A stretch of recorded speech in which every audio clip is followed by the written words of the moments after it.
Turma, dando continuidade à nossa matéria, hoje a gente termina a parte de estrutura social.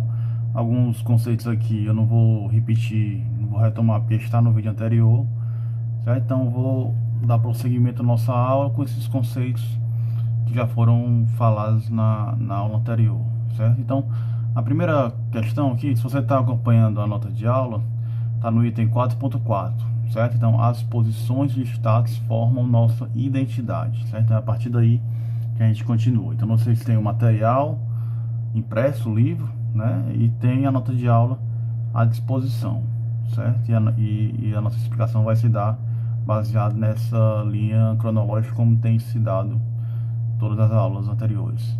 Então, pessoal, é o seguinte, quando eu estou falando de posições de status, né? Perceba, interprete aqui o item, né? As posições de status formam nossa identidade. Então, esses conceitos de status, identidade, nós vamos trabalhar nessa aula, certo? A primeira coisa que ele começa refletindo é que o nosso processo de socialização, certo? Nosso processo de socialização, ele passa pelo respeito, certo? Dessas posições de status e desses papéis, né, que estão aí no mundo, certo? Respeito em que sentido? No sentido de que queiramos ou não, essas estruturas elas estão postas, né, e elas exercem determinado ou fascínio ou poder, ou nós reconhecemos, percebemos como agentes que incorporam um poder, um privilégio, certo? Então as posições de status dentro de uma sociedade, elas têm esse rótulo, certo? E de certa forma isso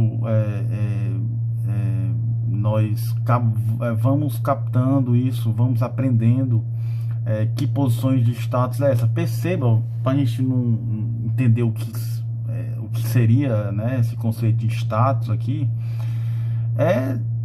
toda e qualquer posição, certo, em que você se encontra, os indivíduos se encontram no mundo, certo? Então, por exemplo, uma posição de pai ou de mãe é uma posição de status, ou seja, é uma posição que ela incorpora determinados, digamos assim, determinadas relações de poder, determinadas relações voltadas a um respeito, a um privilégio frente a outras pessoas, certo? Frente aos filhos. Enfim, é um exemplo que eu estou lhe dando aqui, certo? Mas só para você perceber que todas as posições dentro de uma estrutura social, né, quando a gente chama de posição de status, né, a gente está falando disso, no lugar em que aquele indivíduo ele ocupa no mundo, né? Qual lugar ele ocupa no mundo, né? Se você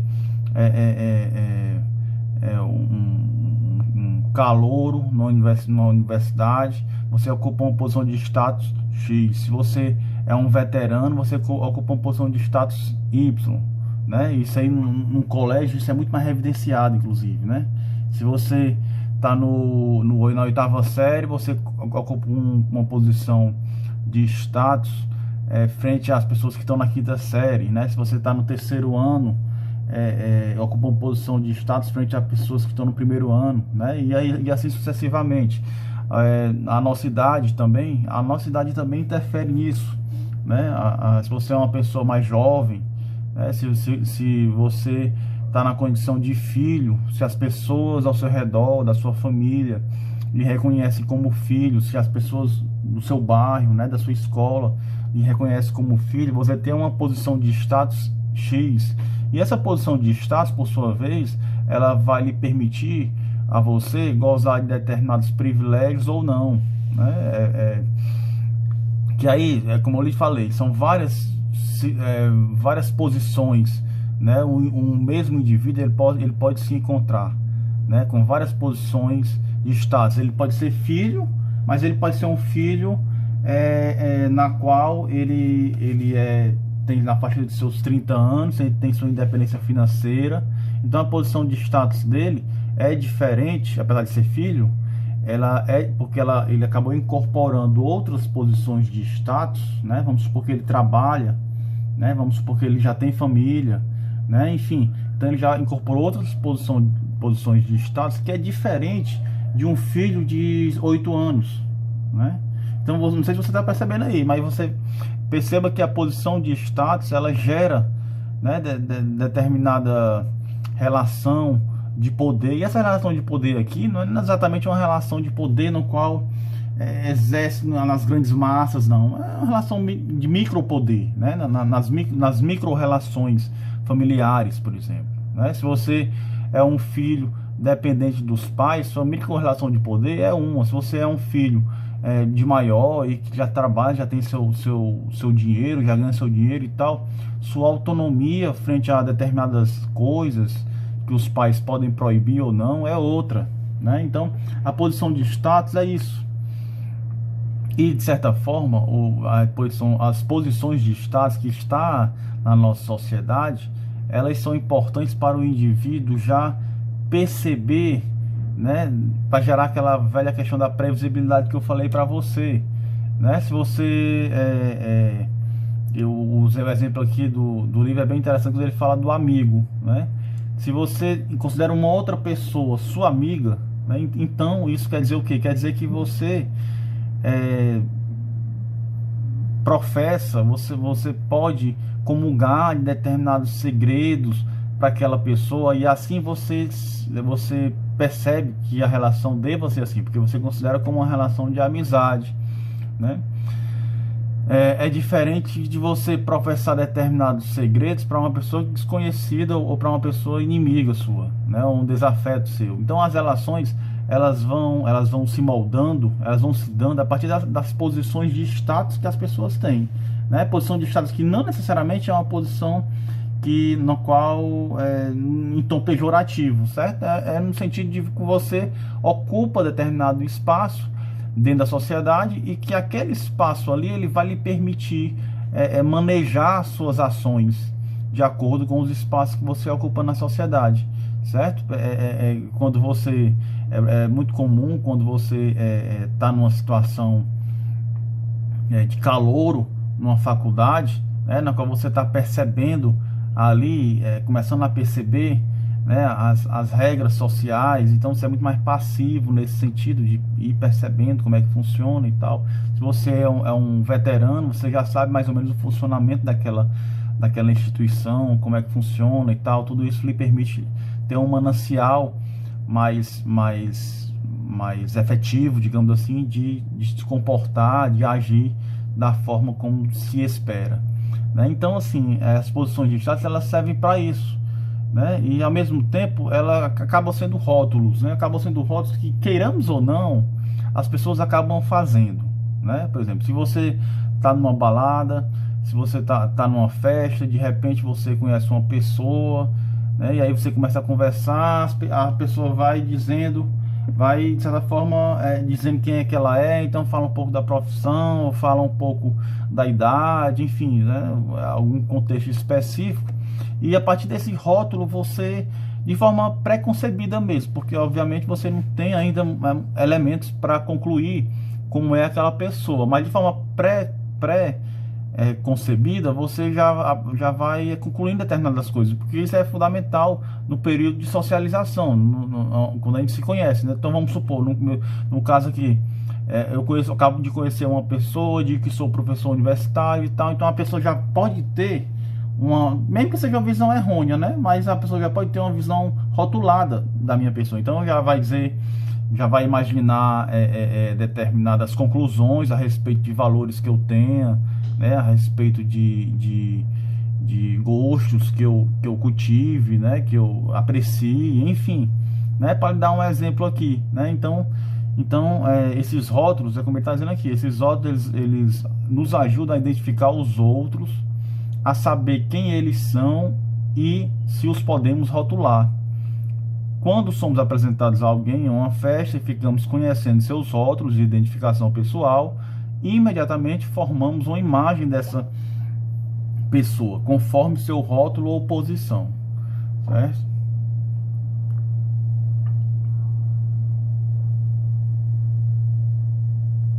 Então, esses rótulos, perceba que, queremos ou não, sejamos contra isso ou não, esses rótulos acabam por nos dizer ao mundo quem somos, né?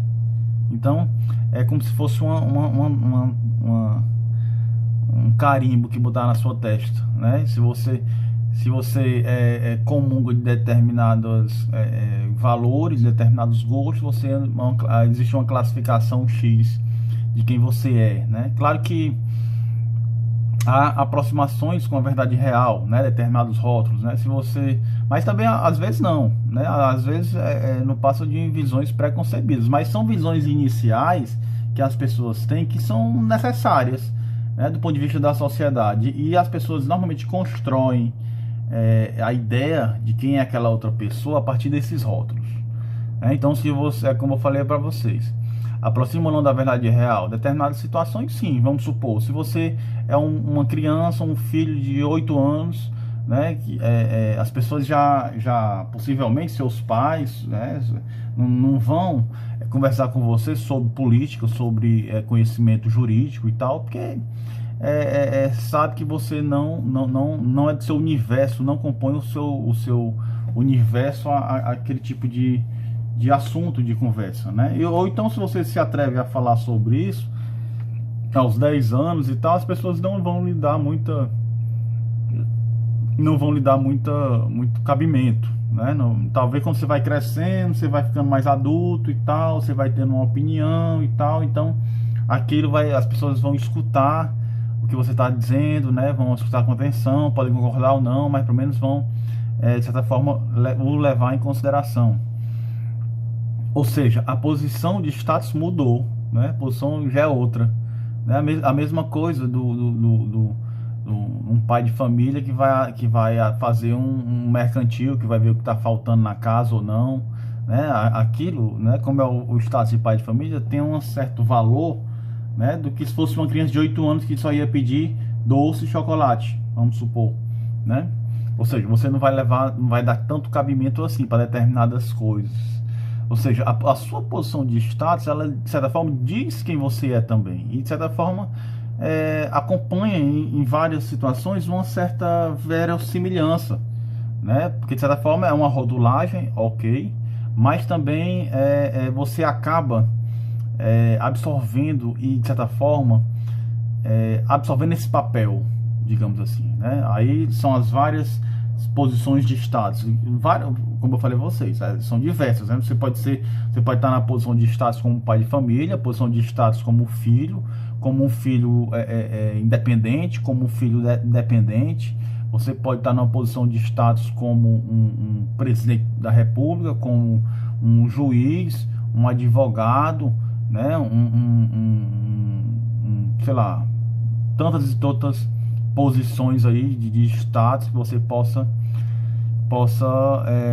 estar exercendo, né? Então essa é a situação, de certa forma, né? Como ele vai dizendo aqui, né? Ele vai dizendo assim: quando os outros atuam em relação a nós conforme nossas posições, isso nos diz o que somos no mundo, quais os rótulos na interação, e passamos a usar esses rótulos para olhar para nós mesmos, né? Que eu acabei de falar. Ou seja, queiramos ou não, quando as pessoas atuam frente a nós por determinados rótulos, né? No caso, por exemplo, eu sou professor de vocês, né? Então existe um rótulo aí, né? Existe um rótulo com relação à minha pessoa no momento de interação com vocês, principalmente numa interação dentro do ambiente acadêmico, né? Dentro dessa troca de ideias e tal, né? Então aí compõe um papel que vocês esperam que eu atue, e eu também espero determinado papel que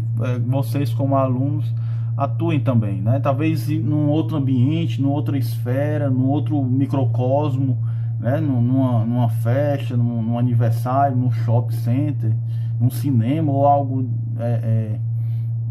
fora do ambiente acadêmico. Talvez esse papel não caiba, né? Esse papel de simplesmente professor-aluno, né? Mas aí são espaços, né?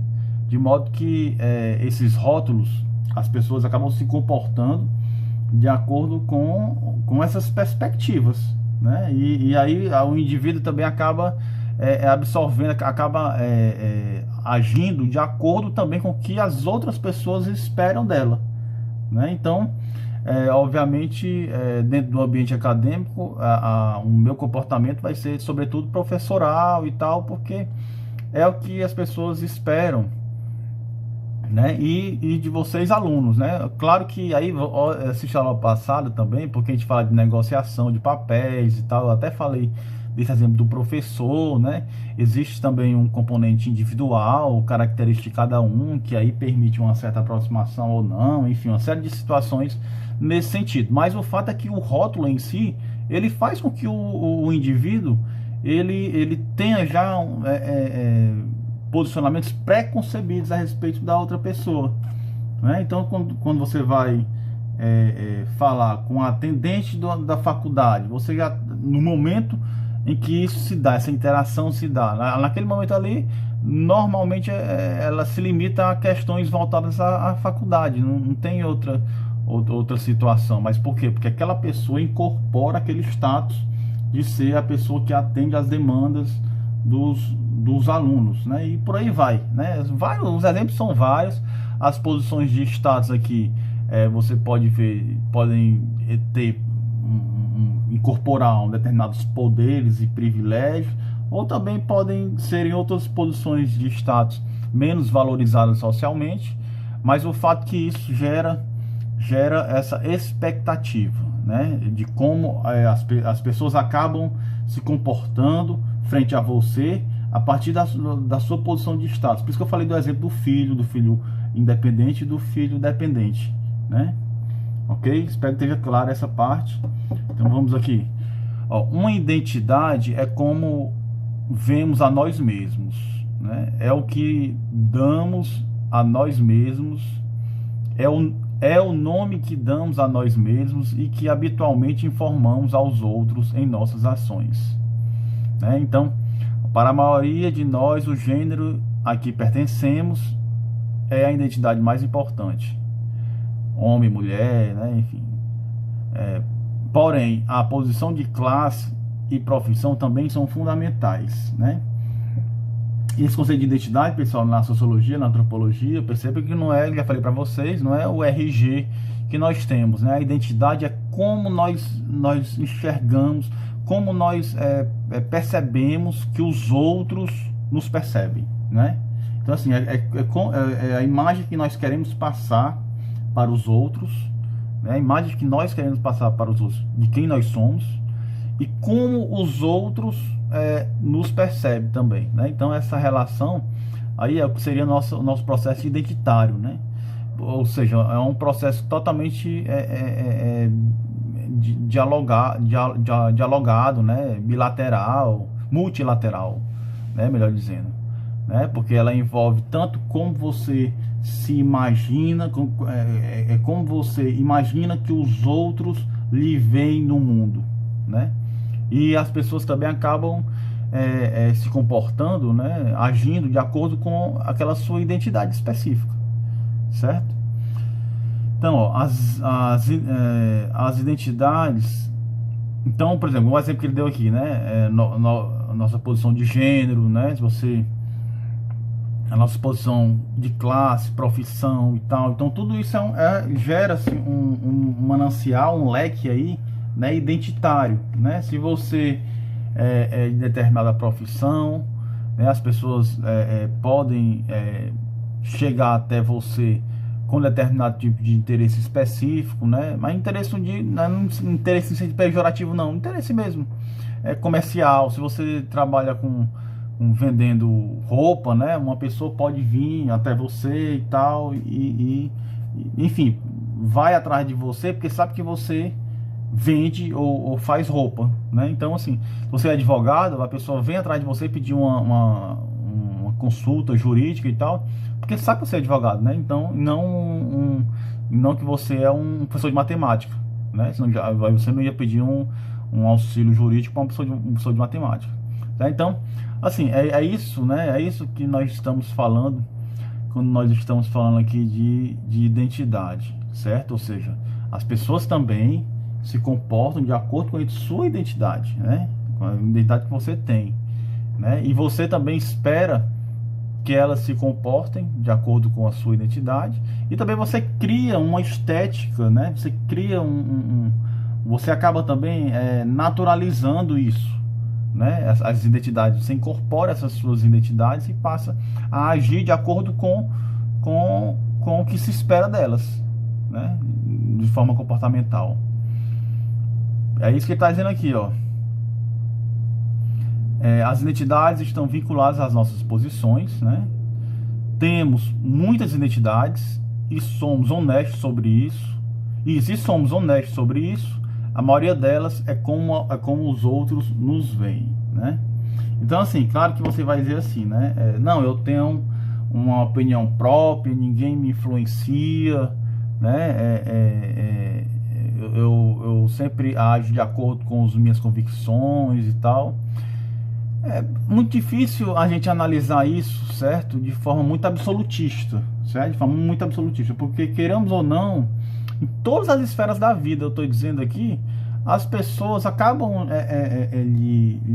se comportando na sua frente, né? Frente a você, de acordo com a posição que você ocupa, né? É como eu falei com relação à faixa etária, né? Se você tem uma faixa etária X, muito novo e tal, as pessoas não vão lhe dar muito crédito para falar determinados assuntos. Você já passa a ter um outro status, né, de uma faixa etária mais velha, né, com um acúmulo de um certo conhecimento, as pessoas já vão lhe ter com outro tipo de posicionamento, né, frente a você. Então essas posições é muito difícil você... Então, por mais que você diga que você é independente dessas convicções e tal, as pessoas não vão encarar a você dessa forma independente, né? Por exemplo, se você tem 30 anos e afirma isso que você está dizendo e tal, as pessoas não vão lhe conversar com você como se você fosse uma criança de 8 anos. Ou seja, a sua posição de status aí, sua faixa etária, né? Ela lhe limita aí, né, a determinado tipo de conduta, de comportamento, de ação. Se fosse por um acaso você se comportar como uma criança aos 30 anos de idade, as pessoas vão estranhar totalmente seu comportamento, porque não seria um comportamento adequado a uma pessoa nessa faixa etária, certo? Por isso que ele diz, nós temos muitas identidades, como já falei para vocês, uma questão profissional, questão de gênero, questão de idade, dentro da estrutura familiar também nós temos um determinado tipo de posição de status, né? Mas no mais das vezes, né, se somos honestos sobre isso, a maioria delas é como os outros nos veem, né? Então é um caminho de mão dupla, né? Tudo isso, essas classificações que eu falei para você, elas mostram quem vocês são, e as pessoas acabam se comportando frente a você de acordo com essas posições, né? De acordo com a sua identidade que você carrega dentro de si, certo? É verdade que todos esses exemplos são como papéis, ou seja, os outros esperam que atuemos de acordo com essas posições, né? Mas há algo além disso. Ao nos vermos nessas posições, esperamos mais e mais esses atributos de nós mesmos, né? Ou seja, quando você tem uma posição de status, uma identidade específica, as pessoas acabam esperando que você atue de acordo com aquele determinado rótulo, né? Então, no caso do professor, né? Vai dar aula, então você já espera que ele atue de determinada forma, né? Ok, que como eu já falei para vocês, estou sendo repetitivo já, mas já falei para vocês que existe um componente específico, né, característico de cada um, ok, mas existem determinadas coisas que não se negocia. Já falei até, por exemplo, da questão do traje, da questão da roupa, né, o que se espera de um professor. Isso eu falei na presencial ainda, né? Falei até com relação a andar de chinelo, o professor andando de chinelo e de short para dar aula, entendeu? Você não espera isso, né? Mas por quê? Porque existe uma posição de status que envolve uma certa visão preconcebida, né? Pré-noções que você tem. E as pessoas que ocupam esse cargo também, por sua vez, incorporam esse tipo de padrão, né? E agem de acordo com o que lhes espera. Então é isso que ele está dizendo aqui, né? uma das coisas que eu destaquei, tá? Vou ler para vocês. Minha identidade situa-me perante os outros. Minha identidade situa-me perante os outros. Vejo quem sou em relação a eles. Seus atos me lembram quem eu sou, e meus atos em direção a eles continuam a lhes dizer quem eu sou. A identidade, assim como o papel social, né, o ator social, está vinculada à minha posição de status. Ela é meu endereço social na estrutura social, certo? Então, até aqui descrevendo duas qualidades que emergem de nossas posições de status. São elas o papel, ou seja, como esperam que atuemos na relação com os outros, né? E a identidade, que é o quê? Quem pensamos que somos em relação aos outros. Certo? Então, o papel, como as pessoas esperam que a gente atue com relação aos outros, né? Ou a elas e os outros. E a identidade, que é como nós pensamos, o indivíduo pensa, né? Que é em relação aos outros. É a imagem que ele quer externalizar, né? É a estética que ele quer mostrar ao mundo, né? Que é para ele fazer com que as pessoas imaginem como ele é, né? Muitas vezes, embora não seja a sua essência, mas naquele momento de interação, né, é aquele papel social que ele está cumprindo. Como eu falei para vocês, no ambiente acadêmico existe um pouco de atuação, inclusive do aluno e do professor e tal. Não necessariamente uma atuação falsa, né? Uma atuação falsa, uma atuação desonesta, certo? Mas é um determinado tipo de comportamento que talvez numa praia isso seja descabido, entendeu? Talvez caminhando na beira-mar isso seja descabido, né? Talvez num ambiente de uma boate, sei lá, num ambiente de uma festa, esse tipo de comportamento também é descabido. Então você está percebendo aí que há um certo papel, né? Uma certa atuação. Por isso que esse movimento aqui, esse capítulo, ele fala muito disso, né? Do ator social, né? Do ator social, certo? E aí nós temos as posições são desiguais, né? Ele vai dizer, as posições dentro de uma sociedade, elas são desiguais, né? Então, assim, dentro da sociedade nós temos várias posições de status. Como eu falei para vocês, eu já dei esses exemplos, e elas são, por si só, desiguais. Desiguais em que sentido? Porque geram consequências comportamentais, né? Geram modificações comportamentais, de acordo com a posição em que você está carregando naquele momento. Então, se você está numa condição de juiz dentro de um fórum, né, a respeitabilidade, né, a forma como as outras pessoas vão lhe abordar vai ser de uma forma, né? Se você está com amigos numa praia, a forma vai ser outra. Então, assim, tem posições que vão carregar uma desigualdade maior, né? Tem posições que vão carregar uma certa desigualdade maior.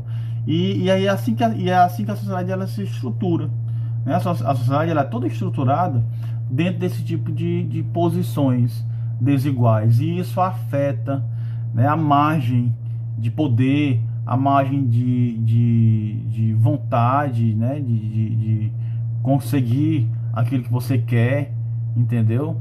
De prestígio, de privilégio, certo? Dentro de uma sociedade. Isso vai gerar uma certa margem, né, de atuação nesse sentido, certo? Ele vai até dizer aqui, até numa díade, se você não sabe o que é isso, verifique nas aulas anteriores, porque isso a gente já estudou.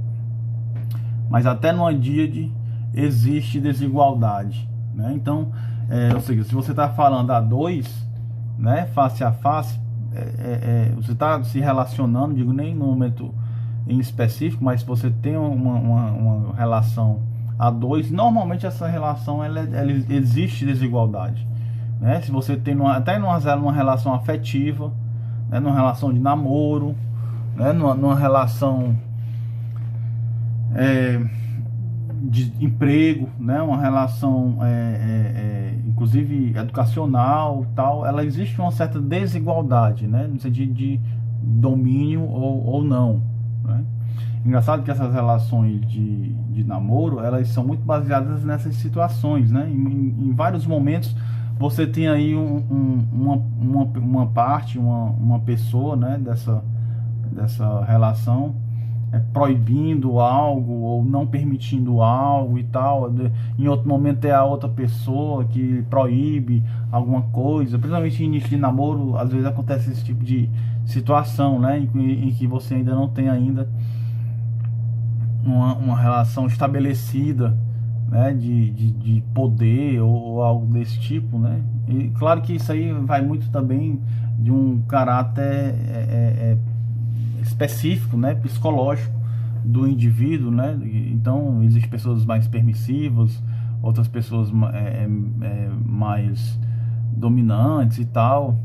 Então essa relação aí, essa dualidade, ela vai se dando, né? Mas o fato que ele está dizendo aqui é isso, né? Que todas as posições, elas são desiguais dentro da sociedade, né? Você vai tem o porteiro, né, do prédio, tem uma posição específica dentro daquele prédio, tem os moradores que tem uma posição específica dentro daquele prédio, certo? Tem um morador de rua que tem uma posição de status específico dentro daquele bairro. Então, assim, tudo isso tem variações, né? Tem variações, e essas variações, elas geram uma certa diversidade, como eu falei a vocês, no que concerne a questão do poder, do privilégio, do prestígio social, certo? E aí numa díade também, até numa díade isso existe, né? Importante que seja dito. Ele vai citar aqui que talvez a amizade seja a única estrutura social caracterizada pela igualdade. É a amizade, né? Quando é a amizade de verdade, né? Porque também existe algo de fachada, ou uma amizade por um interesse, né? E normalmente as amizades, pessoal, elas não se dão, por exemplo, em ambiente de trabalho, ou então em ambiente que exista um interesse, né, um específico, porque aí não seria exatamente a amizade verdadeira, certo? Não estou dizendo que não possa existir, não possa existir no ambiente de trabalho amizades verdadeiras, inclusive são criadas amizades verdadeiras, né?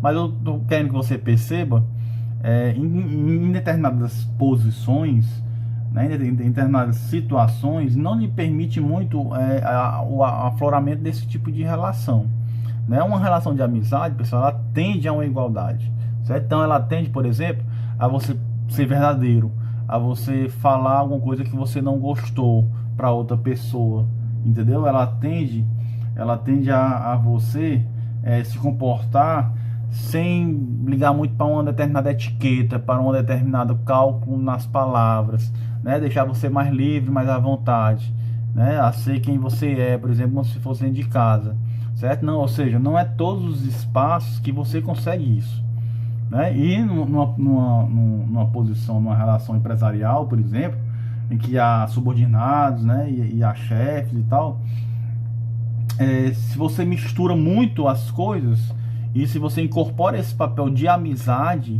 né, aí são coisas um pouco contrastantes, né? Talvez não dê aí uma eficácia a esse ambiente, profissional, que por si só ele é um ambiente hierárquico, coisa que na amizade não, né? Mas claro que também o dia a dia ele vai facilitando, né, situações, se não de amizade, pelo menos uma situação afetiva, né? Porque afinal de contas tem que existir também nesses ambientes de trabalho, senão as coisas não vai para frente, não funciona. Mas espero que você tenha entendido, né? Que vai dizer aqui que a relação de amizade é a única relação que tende à igualdade, de fato é, né? Em outras situações, na relação de pai e filho, por exemplo, é uma relação de amizade? É uma relação de um afeto muito grande, né? Uma relação afetiva. Mas você pode dizer que é uma relação de amizade, puramente amizade? Eu discordo, entendeu? Eu discordo de quem diz que é uma relação de pura amizade. Até porque um amigo, ele não necessariamente ele vai lhe proibir, por exemplo, de fazer determinadas coisas para o seu bem, né? Ele não vai, ele vai ter uma margem de livre-arbítrio muito maior. Uma coisa que numa educação de pai e filho, existe sim determinadas ordens, determinados posicionamentos que podem ser negociáveis, mas ao mesmo tempo há um direcionamento comportamental, certo? Então assim, por mais que você diga, não, minha relação é de amizade e tal, pode ser que você até tenha uma relação de amizade, aí se o filho lhe desobedece, lhe passa a mão, né? Se você não vai repreendê-lo a partir de uma determinada autoridade de pai, ou seja, que uma posição de status lhe permite fazer, claro que vai, né? Então assim, essa relação estritamente amizade, existe aí no meio disso uma posição de status, que por si só é desigual na relação pai e filho, né? Desigual nesse sentido, talvez com amadurecimento, né? com a velhice, né? Essas posições elas não ficam tão rígidas, elas não vão ficar rígidas assim para a vida toda, né? Mas principalmente na relação de filho pequeno, adolescente e tal, isso se evidencia, essa posição hierárquica se evidencia muito mais forte, certo? Eu botei aqui na nota de aula algo que está no livro, que é essa imagem, figura 4.1, né? Então ele vai mostrar algumas posições hierárquicas dentro da universidade, professor, estudante, calouro, secundarista, né? E assim por diante, né? Reitor de uma faculdade, o vice-reitor, né? Decanos, chefes de departamento, né? Coordenadores, professores efetivos, professores contratados. Então assim, você vai ver aqui uma estrutura dentro da universidade, mas isso aqui, essas estruturas, ela tem em todos os ambientes, né? Em todas as organizações sociais existem determinadas estruturas hierárquicas, até na família, né? Existe estrutura hierárquica, como eu acabei de exemplificar. Então aí ele vai dizer, né? Fora a amizade, todas as estruturas sociais implicam desigualdade e desenvolvem posições de status superiores e inferiores a outros, né? Como eu já falei para vocês, no ambiente de trabalho. Aí, o que queremos dizer com desigualdade? Né? Ele vai perguntar, vai fazer essa pergunta e já tem a resposta. Os sociólogos identificam 3 qualidades que emergem de posições e que provocam desigualdade: poder, prestígio e privilégio, como eu já falei para vocês. As pessoas em uma estrutura social têm vários graus dessas qualidades, todos vinculados às suas posições. Como eu falei para vocês, né? Você tem uma posição específica de status, você vai gozar de determinado poder, determinado prestígio, determinado privilégio, maior ou menor, né? Se você é pai de família, tem 3 filhos pequenos, de 10 anos a 15 anos, você vai talvez dedicar uma posição de poder e privilégio, né, e prestígio frente àquelas crianças de forma irrefutável. Mas aí também você está numa condição que você trabalha num cargo em que na estrutura social aquele cargo ele não é visto como detentor de um privilégio, né, ou de um poder, como eu já falei para vocês. Você está num emprego em que socialmente falando, né, não há incorporação ali de um privilégio. Então, se não há essa incorporação desse privilégio, né, desse poder dentro da profissão em que aquele indivíduo exerce, então por sua vez naquele outro microcosmo ali ele já não goza dessa posição irrefutável de poder e privilégio, certo? E perceba que a gente pode fazer aqui uma discussão também de saber as razões disso, né? Até que ponto existem limites quanto a isso, né? Se é certo ou errado isso, né? Ou então, uma vez eu lembro, há uns anos atrás, acho que foi desembargador, não lembro, mas tinha um estagiário lá do tribunal, não sei nem de onde era, qual era o estado, mas isso há anos atrás ocorreu aqui no Brasil. Um desembargador estava na fila lá para tirar o dinheiro do caixa, e aí ele mandou o estagiário sair, perguntou quem era aquele cara e tal, querendo furar a fila e tal. E aí assim, gerou um incômodo, né? Gerou um noticiário nacional e tal, e aí começou a se afirmar como desembargador que enfim, quis exercer a posição de status que ele tinha para poder não pegar a fila e tal, né? Então, assim, a gente pode também fazer esse tipo de discussão aí, né? Saber o porquê que isso acontece na nossa sociedade, né? Podemos pegar aí componentes históricos, né?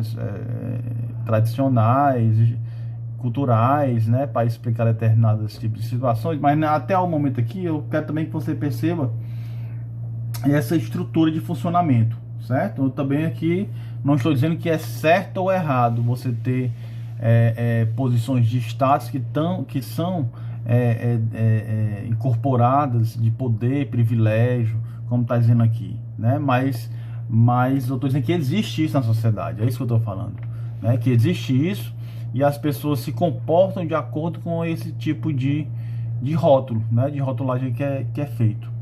Então, por isso dizendo, o poder desigual, né? O poder social refere-se à capacidade que um ator tem para fazer valer a sua vontade em relação aos outros na organização social, né? Então, se você tem uma pessoa que está num cargo, né, uma posição de status de poder, isso quer dizer que ele vai ter sua vontade, né, satisfeita frente a outras pessoas, ou seja, as pessoas vão obedecer à vontade daquele indivíduo. Por isso que eu falei que um cara pode ser um porteiro de um prédio, né, que socialmente falando não é uma profissão constituída de prestígio ou poder, mas ele pode ter incorporado esse poder em outro microcosmo, pelo fato dele ser o pai de família e frente àquelas 3 crianças ele tem essa autoridade, né? Então o poder aqui ele é desigual nesse sentido, né? Ele sempre vai ter pessoas que vão obedecer, né? Pessoas que vão receber ordens e pessoas que vão dar ordens, né? É isso que ele está falando, mais ou menos nesse sentido. Aí ele vai dizer, ó, é fundamental perceber que classe, gênero e raça são estruturas com posições, né? Apesar de não ser necessariamente correto, pode-se dizer que ricos têm mais poder na nossa sociedade do que pobres, homens têm mais poder na nossa sociedade mais do que mulheres e tal. Daí, por exemplo, a questão da desigualdade salarial e tal, né? Enfim, né? Numa sociedade racista, né? Numa sociedade ainda mais como a nossa, né? Será que a situação de cor ela envolve essa correlação de poder ou não? Então, é uma questão que a gente pode perguntar, se refletir, né? Mas o fato é que essas estruturas desiguais elas existem, é isso que ele está dizendo aqui, certo? Prestígio, né? Então, poder fazer aquilo que o indivíduo quer, né? Fazer com que as outras pessoas o obedeçam, né? Prestígio é a honra que as pessoas atribuem a uma posição na estrutura, né? Então, o prestígio é a honra que está incorporada naquela posição, né? Então, as outras pessoas percebem que aquilo é uma honra, aquilo que foi incorporado naquela posição de status, aquilo que aquele indivíduo representa, né? Quanta honra ele tem, né? Submetemo-nos às outras pessoas segundo a sua posição. Podemos não fazer caso de alguém, esperar a submissão da pessoa ou até mesmo atuar de modo ofensivo se ela estiver em posição inferior à nossa, né? O que não é correto, mas as pessoas podem fazer, acabam fazendo isso, algumas pessoas, né? De forma muito mais ofensiva a uma pessoa que não carrega dentro de si essas relações de poder e de prestígio. Isso acontece muito na nossa sociedade, quando a pessoa destrata um mendigo, né? Será que aquela pessoa que destrata aquele mendigo, ela destrata uma pessoa que está numa posição de status maior que a dela? Entendeu? É isso que ele está falando, né? Então, as posições de status, elas determinam esse comportamento das pessoas, né? Se está certo ou errado, possivelmente muitas dessas situações vão estar erradas, porque elas estão reproduzindo desigualdades e tal. Mas o fato é que dentro da sociedade isso existe, né?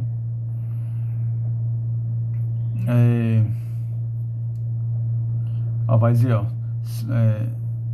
as posições na organização social também diferem quanto ao grau de prestígio a elas associado. Ser do último ano da faculdade provavelmente não traz muito poder, né? Ou seja, não vai fazer com que os calouros eles obedeçam o que está no último ano. Mas encerra muito prestígio, mas encerra muito mais prestígio do que a posição de calouro, né?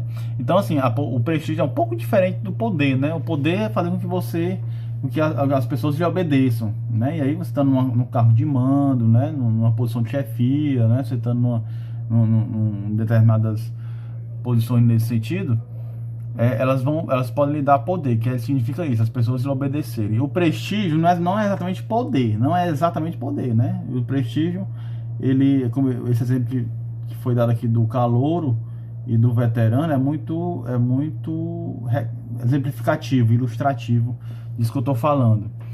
Embora, pessoal, como eu vou falar aqui já mais na frente, o privilégio, o poder e o prestígio, eles andam ali um entrelaçado no outro, certo?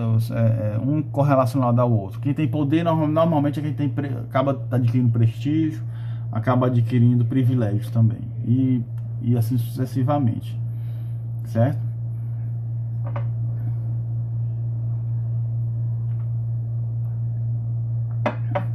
Por fim, os privilégios também são desiguais, né? O que seria, né? Finalmente, as posições também encerram certos privilégios, ou seja, coisas boas, por assim dizer, como os benefícios, as oportunidades que se apresentam aos que se ocupam a deter privilégio, né? Então, o privilégio é isso, né? Coisas boas, né? Alguns benefícios que a pessoa acaba tendo frente a outras pessoas que não têm, né? Esse privilégio.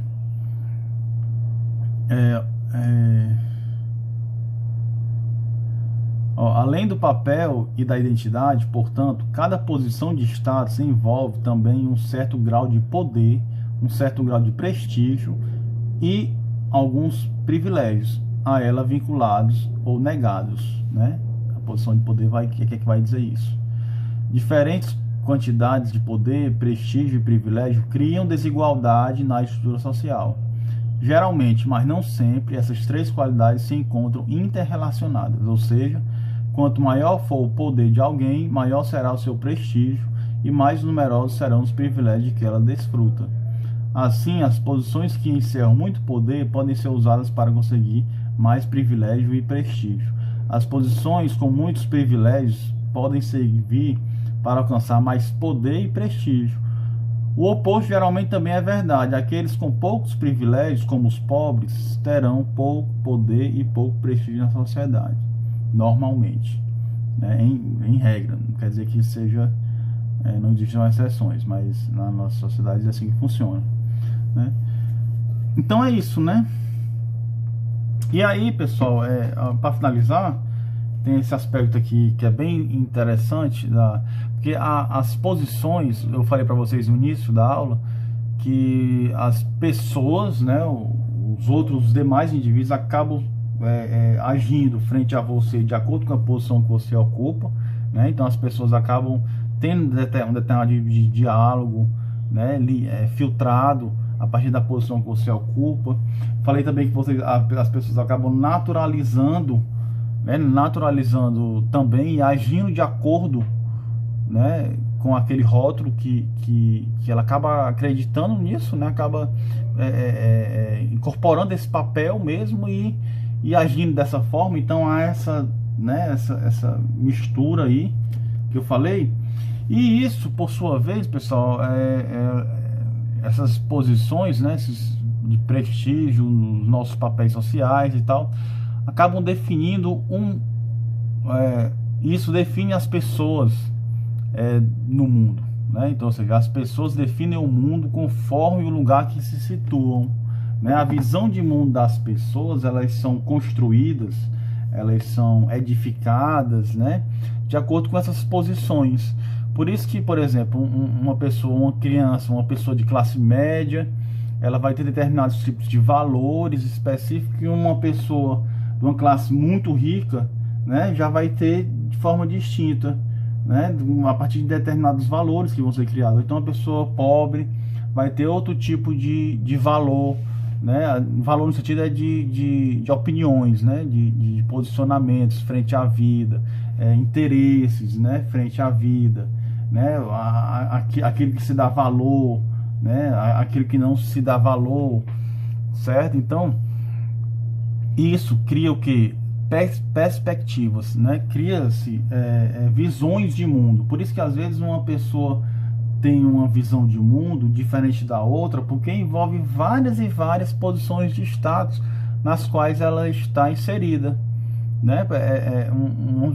Uma pessoa de uma classe média, uma pessoa da classe pobre, né? Uma visão de mundo. Uma pessoa que trabalha como empregado na casa de uma outra pessoa, qual é a visão de mundo de uma frente a outra pessoa, né?